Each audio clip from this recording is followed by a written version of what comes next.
So here's the bluff. You don't put your hands on me, I won't put my hands on you.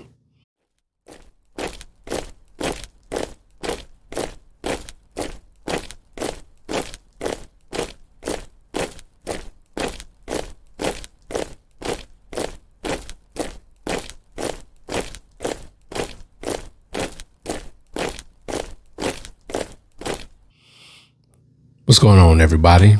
Thank you for tuning in to another episode of Nautical Narratives. I am your narrator, the one, the only, Mr. First Class. So I pray that everybody is doing well.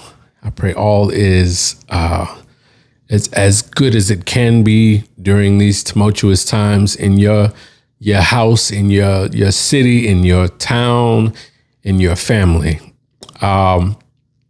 I wanted to do this video because of a video that I just recently watched on YouTube. There is an individual by the name of Cam James. He is amazing at his storytelling, at the way that he puts his narratives together and really gives you an eye-opening look at whatever topic he's touching.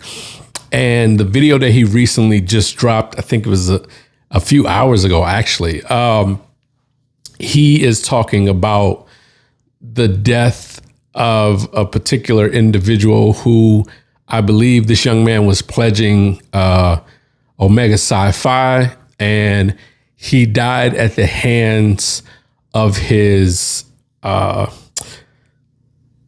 I'm not sure what they call them, but essentially the people that were in charge of his journey into pledging the particular fraternity.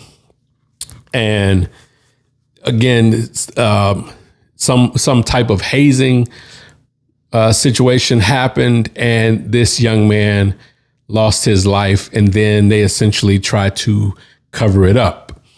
So that hit home for me, and I applaud that brother to have the courage to even, really put it out there and show not just this one young man, but to go through the Divine Nine, which is the all the African American fraternities and sororities in the United States, and I'm assuming internationally as well.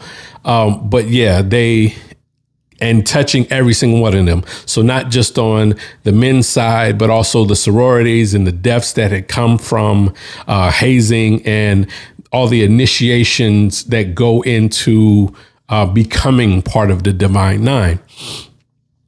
And it made me think back on a time in my career in the Navy when I first got in.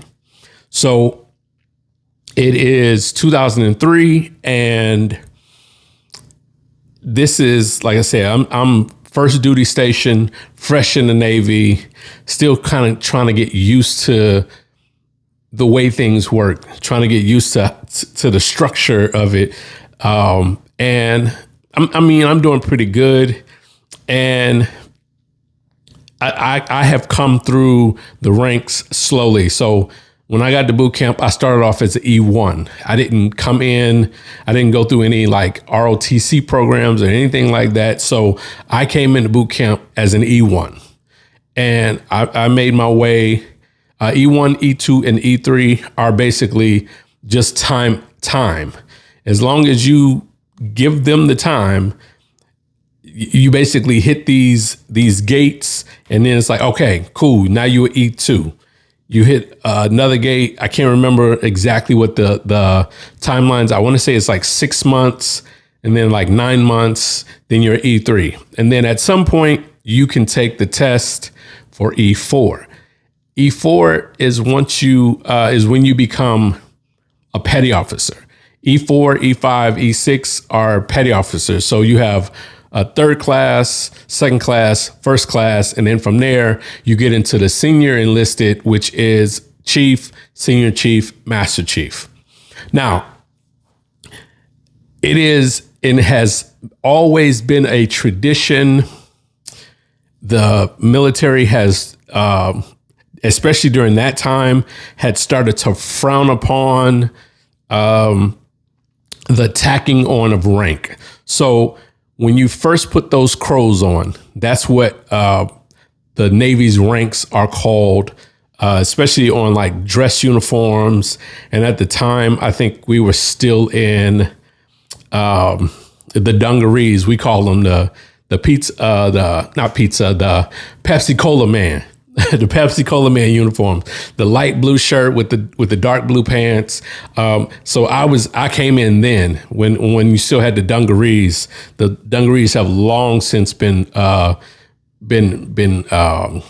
taken out of rotation for the Navy, but back then we still had those. And so the way that this worked is, and the other branches also had their own way of doing this exact same ritual, but essentially it was when you first put that crow on. So when you first make E4 and you are getting into the petty officer ranks, that it's to be tacked on. And since our uniforms, I keep patting this arm because in our uniforms, the patch used to be on your left arm. And so essentially the way this is supposed to work, you do it on the ship, you do it on shore, duty, it doesn't matter. It's supposed to be where you like stand still and everybody in your division, your unit, however, battalion, however it's structured, where you work, all those people are supposed to come by and punch that rank, right? And so I'm making, I'm nervous more about the test than anything. And then obviously I take the test, results eventually come out. Results are not immediate. It's not like you take it and immediately it's graded. It takes months. And then obviously the results come out and they come out Navy-wide. They tell, so you can find your name and maybe your friends, maybe from another ship or another duty station. You can find them as well on that list. Well, obviously people figured out pretty fast, hey, I made E4. And so me having known about this prior to me making E4, I had heard the stories. And some of these stories were very, very gruesome. They were not nice stories. It wasn't just like a thing of camaraderie. Part of this seemed like an ego trip or just an excuse to hurt somebody, because I was told stories of dogging wrenches. So dogging wrenches, there are hatches on a ship. And these wrenches are really big, thick wrenches that are used to like essentially batten down the hatches, as if you will, like basically secure the hatches and make sure that with the storm coming through that nothing pops open, water doesn't get down into the ship, right? And so people like basically putting their arms around a pole. So now you are being shored up by something metal right here. So already that's going to be painful, just somebody coming by punching you. But you have people actually hitting people's arms with a dogging wrench. Just thinking about that for a moment. What purpose does that serve? How does that help to injure somebody just to say, oh man, congratulations on you making rank? So once I had heard those stories, I knew in my mind, without me even saying anything to anybody, won't nobody be tacking nothing on me. Regardless of what anybody else went through or did, in the weeks, months, years before, after, whatever, I did not care. I refused. The good thing is that I was 20 years old, going on 21 by the time it was, by the time I got to my first duty station. And so at that point, I'm kind of coming into myself. Am I still making stupid mistakes? Absolutely. But there are some things that I'm just going to stand on. And so there were a couple of cats that were like, adamant about it, trying to push the issue like, oh, come on, Albert. That's my last name. And it's like, come on, Albert, we gonna, or really they call me Al B now that I think about it. They call me Al B Shore just because of what my last name is. They just kind of broke it up and turned it into that. But yeah, so they would, come on, Al B. It's like, come on, man. It's tradition. It's tradition. I said, hey, man, listen, you put your hands on me, I'm going to put my hands on you. Like flat out, like this is not something that I'm going to play about. Like I refuse to play about it. You know what I'm saying? And so it was like, oh, no, come on, man. It's tradition. We going to get you. And I said, hey, I made sure that I reiterated it and I said it louder. And I said, now, when we come in front of the captain, because we gonna get captain smash if you put your hands on me, I am saying this loud enough so that everyone can hear me tell you, warn you not to put your hands on me. And if you do, whatever happens to you, you ask for it. And this is going to be my defense when I'm standing in front of the man, is that I warned him not to put his hands on me and he chose otherwise.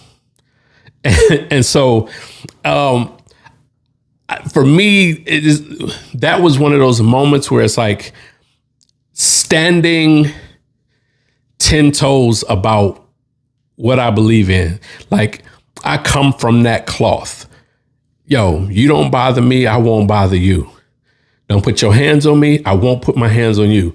Honestly, one of those guys, he actually ended up finding out the hard way, because while he did not tack my rank on, he did at some point, some of the other guys that were playing this game where, you walk up, sneak up on people and you punch them in the kidney. So this particular individual punched me in my kidney. And so I was like, okay, I'm like, yo, I had warned you about my rank, and I clearly that warning did not, register in your mind, or you did not heed it. You forgot about it. Maybe I'm not sure. But what ended up happening is at some point we were in formation and he just happened to be standing in front of me in that formation. And for whatever reason, my mind in that moment, a light bulb went on and I was like, oh yeah, that's right. I owe you. I owe you one for the one that you gave me, which I wasn't a part of your game. I didn't ask to be a part of your game. And you should have informed me that there was a game going on prior to you doing it. But since you disregarded my boundaries, I'm gonna make an example out of you. So we are in formation. We get our marching orders, if you will, from our leadership, and we all salute. We hit our salutes. And we're heading into the building. And somehow the crowd just moved perfectly.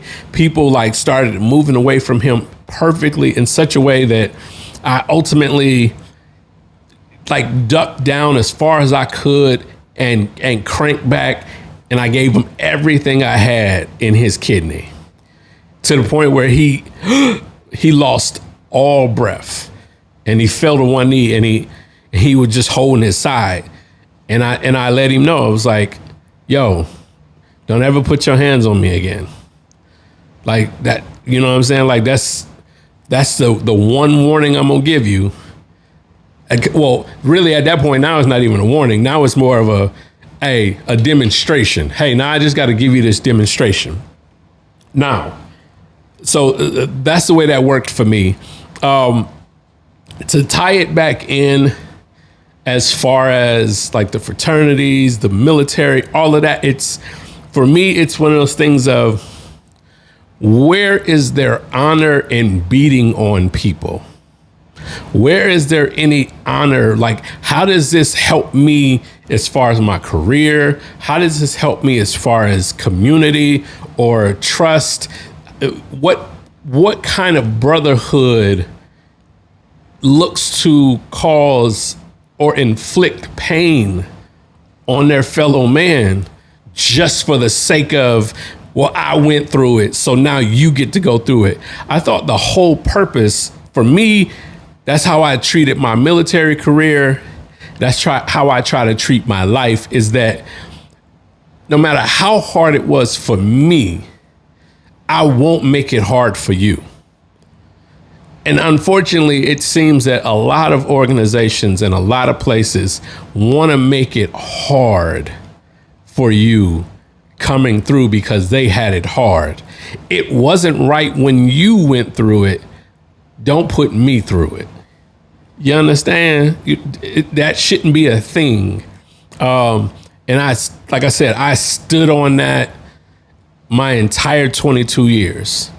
Once I became a leader and I was in leadership roles, I didn't make people jump through hoops. Even if it wasn't physically putting my hands on people, I never made it hard, and I never put obstacles in people's way as far as them wanting to succeed, as far as them wanting to get ahead, any awards, any of that. Like, I am all for you getting what's yours, because I'm going to get what's mine, and I don't have to feel like if you excel beyond me that I'm somehow losing something. No, my career was what my career was.